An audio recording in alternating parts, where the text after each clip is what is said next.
Welcome to তাণ্ডব show. চরকি এবং SBF এর ইউটিউব চ্যানেলে এটা কি আপলোড দিল জানি না। Announcement, title track, teaser, trailer কিছুই লেখা নাই, তবে যাই দিছে জিনিসটার ভিতরে মাল আছে। নিয়মিতই সিনেমা দেখেন কিন্তু এখন পর্যন্ত সাকিব খানকে গ্রহণ করতে পারেননি এইরকম যারা আছেন তাদের জন্য এটা ভিন্ন ধরনের মশলা, স্পেশাল।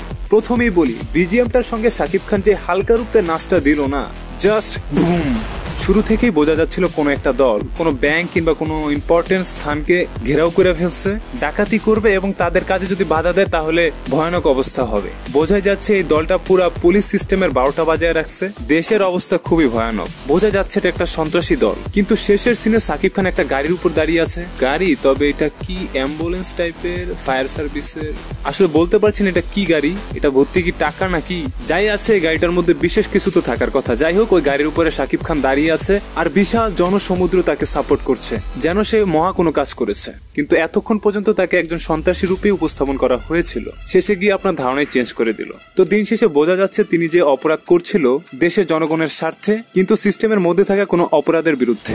এখন আসি সিনেমার হিরোর লুকের কথায়। সাকিব খান তিনি যখন মাস্ক পরে দেশবাসীর উদ্দেশ্যে কথা বলছিলেন, হয়তোবা তাদের চাহিদা মাহিদা সম্পর্কে যাই বলার তা তো শুরুতেই বললো। এরপরে যখন তিনি মাস্কটা খুললেন, যে লুকে ক্যামেরার দিকে তাকিয়ে ছিলেন, ওহো, বিজিএমটার প্রশংসা আলাদা করেই করা যায় ভাই। একই সাথে সাকিব খানের ওই সময়ের নাচ কিংবা বডি মুভমেন্ট যাই বলেন খুবই প্রশংসনীয় ছিল।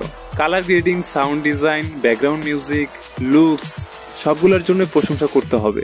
আমি বলছি এই পর্যন্ত সাকিব খানের অন্যান্য কাজ আপনার কাছে যেমনই লাগছে, এইটা ভিন্ন। আমি যতটুকু বুঝতে পারলাম, দেশের কোনো বিশেষ রাজনৈতিক ব্যক্তি, ধরতে পারেন প্রাইম মিনিস্টার, কোনো একটি টিভি চ্যানেলে ইন্টারভিউ দিচ্ছিলেন, এমন সময় এই দলটা আক্রমণ করে। ওই টিভি চ্যানেলের অফিস ঘেরাও করে সম্পূর্ণ নিয়ন্ত্রণে নিয়ে আসছে তারা, এবং সেখান থেকে তারা তাদের মেসেজগুলো দিতে থাকে ওই লাইভের মাধ্যমে, খুব সম্ভবত। এখন এইরকম পরিস্থিতি তো দেশের পুলিশ থেকে শুরু করে অন্যান্য যত ফোর্স আছে তারা তো এগিয়ে আসবেই। আপনি যদি এই গল্পটা আরেকটু সাজাইতে চান তাহলে আরেকটু চিন্তা করতে পারেন। তার চেহারার হিংস্রতা দেখে এইটা পরিমাপ করা যাচ্ছিল পূর্বে এই ব্যক্তি কিংবা এই ব্যক্তির কোনো সিস্টেমের কারণে কোনো বিশেষ কিছু হারিয়েছে আমাদের হিরো। আপাতত এর চেয়ে বেশি কিছু চিন্তা করছি না।